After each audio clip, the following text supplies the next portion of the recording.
काका, साहेबराव दादा, सुनील दादा, मुकेश पाईकराव, परत साहेब, सर्वांना माझा नमस्कार. तर त्याला भगवान गौतम बुद्ध, संत कबीर, छत्रपती शिवाजी महाराज, छत्रपती शाहू महाराज, महात्मा ज्योतिबा फुले, भारतरत्न विश्वरत्न डॉक्टर बाबासाहेब आंबेडकर, माता जिजाऊ, माता सावित्री, माता रमाई, माता भीमाई या सर्वांना माझा नमस्कार करतो आणि आपल्या समोर माझे दोन शब्द मांडतो. डॉक्टर बाबासाहेब आंबेडकरांचा जन्म मऊ या गावी झाला. मऊ म्हणजे एक ॲब्रिव्हिएशन आहे, म्हणजे थोडक्यात संक्षिप्त रूपात केलेले ग्रुप आहे ज्याचं नाव आहे military headquarters of war. Military headquarters of war मध्ये फक्त आणि फक्त सैन्य आणि सेनानी जन्माला यायचे आणि त्याच सैन्यात तुम्हा आम्हासाठी झटणारा, तुम्हा आम्हासाठी संविधान मिळवून देणारा एक योद्धा निर्माण झाला तो म्हणजे डॉक्टर बाबासाहेब आंबेडकर. त्याच्या लहानपणी साताऱ्यात एक प्रसंग झाला, तो त्यांनी अनायलेशन ऑफ कास्ट या पुस्तकात वर्णित केला आहे की ते एका गाडीत बसत होते आणि गाडीवाला त्यांना म्हणाला तुमची जात काय आहे, तर त्यांनी जात सांगितली आणि गाडीवाल्याने त्याला खाली उतरवलं. गाडीवाल्याने खाली उतरवतात बाबासाहेबांनी त्याला अधिक पैसे देऊ केले.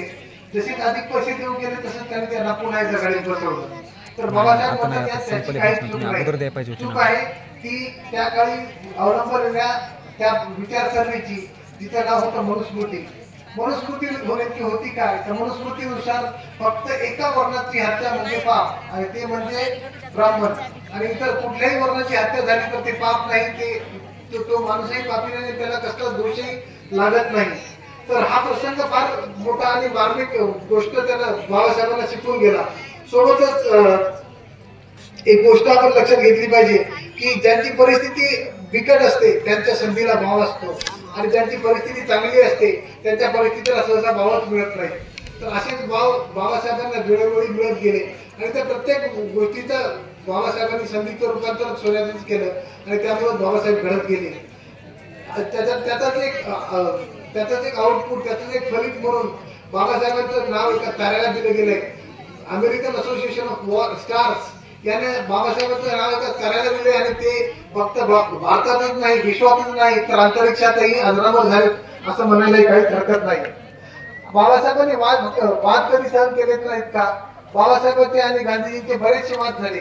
बाबासाहेब म्हणायचे, गांधीजी म्हणायचे की आपण पारतंत्र्यात आहोत, आपल्या स्वातंत्र्याचं काय, पण बाबासाहेब म्हणाले समतेचं काय, कारण बाबासाहेबांना समता ही स्वातंत्र्य वाटायचं आणि गांधीजींना इतरच गोष्टी स्वातंत्र्य वाटायचं, ते काही सांगायची गरज नाही. त्यामुळे बाबासाहेबांनी जी समता मिळवून दिली ती संविधानाद्वारा जी समता मिळवून दिली त्या समतेत कुठल्याही मनुष्याची हत्या हा तेवढाच जघन्य गुन्हा आहे आणि त्याला तेवढाच अपराध मानलं जातं, त्याला तेवढी शिक्षा आहे जेवढी फक्त आणि फक्त ब्रह्महत्येनुसार मनुस्मृतीमुळे होत होती. त्यामुळे संविधानाने प्रत्येकाला समता मिळवून दिली असं म्हणायला काहीच हरकत नाही.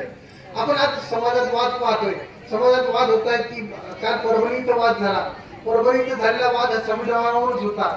तर या संविधानाने प्रत्येकाला न्याय मिळवून दिला असेल, प्रत्येकाला चांगला हक्क मिळवून दिला असेल तर ते संविधान नाकारायचेच का, हा माझ्या मनाला फार मोठा प्रश्न पडतो. आणि हा प्रश्न बाबासाहेब आंबेडकरांचं संविधानात वेळोवेळी लोकांना उजेड दाखवत आले आणि इथून पुढे दाखवत आले ही अपेक्षा.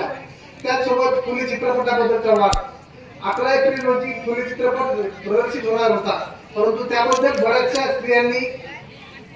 बऱ्याचशा सवर्णीय स्त्रियांनी त्याबद्दल आक्षेप घेतला. आता यात उपहासाची गोष्ट कशी?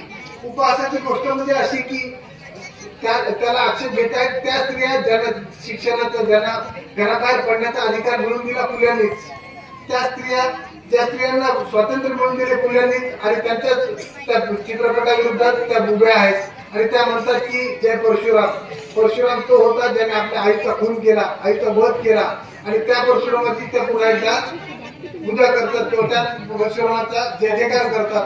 हा उपहास जोपर्यंत समजत नाही, तोपर्यंत संविधान समजलं नाही किंवा तोपर्यंत बाबासाहेब समजले नाही, तोपर्यंत फुले समजले नाही असं मी म्हणेन.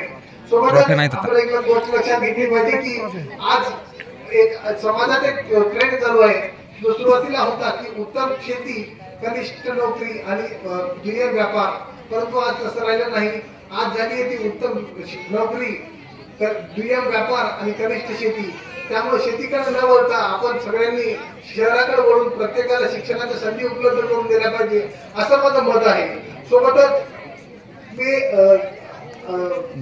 आपल्यासमोर एकच गोष्ट सांगू इच्छेन की आपण बाबासाहेबांना डोक्यावर घेऊन नाचण्यापेक्षा वाचून मोठं झालं पाहिजे आणि वाचून मोठं केलं पाहिजे एवढं बोलतो आणि माझे मी 2 शब्द संपवतो. धन्यवाद.